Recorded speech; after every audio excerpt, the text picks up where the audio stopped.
Bago ang lahat, dalawang malalaking balita ang pag-uusapan natin. Una, ang controversial na issue kay Kawhi Leonard tungkol sa umano'y no-show endorsement deal. At pangalawa, ang shocking news kay Anthony Davis na magsusuot na ng goggles sa buong karera niya sa NBA. Let's go! Unahin natin si Kawhi Leonard ng Los Angeles Clippers. Alam nyo na siguro yung issue na kinasasangkutan niya, yung tinatawag na $28 million no-show endorsement deal mula sa kumpanyang Aspiration. Pero sa media day ng Clippers, mismong si Kawhi na ang nagsalita. Sabi niya, hindi totoo na no-show deal yon. Alam daw niya yung kontrata at mga dapat niyang gawin. Dagdag pa niya, hindi pa siya nababayaran ng buo dahil bankrupt na ang Aspiration.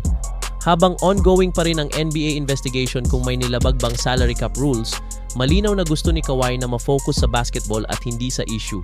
Ang tanong, maaapektuhan kaya nito ang performance ng Clippers ngayong season? Ngayon naman, lipat tayo kay Anthony Davis ng Dallas Mavericks. Matapos yung blockbuster trade na nagdala sa kanya mula Lakers papuntang Dallas, marami ang nag-aabang kung paano siya makaka-recover mula sa injuries. At eto na nga ang pinaka-latest, si AD ay magsusuot na ng protective goggles sa buong natitirang career niya dahil ito sa eye injury na tinamo niya kung saan nagkaroon siya ng detached retina.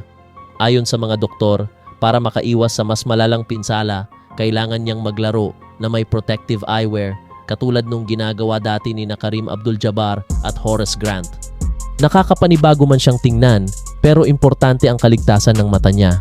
Ang tanong, makakaapekto ba ito sa laro ni AD o baka mas magbigay pa ng bagong identity sa kanya bilang star ng Dallas Mavericks?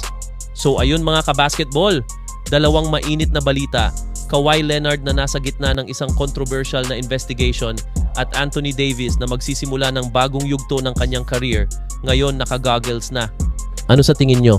Masisira ba ang focus ng Clippers kay Kawhi?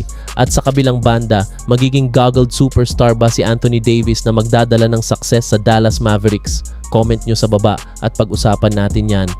Huwag kalimutan mag-like, share at subscribe para sa iba pang NBA updates. Peace out!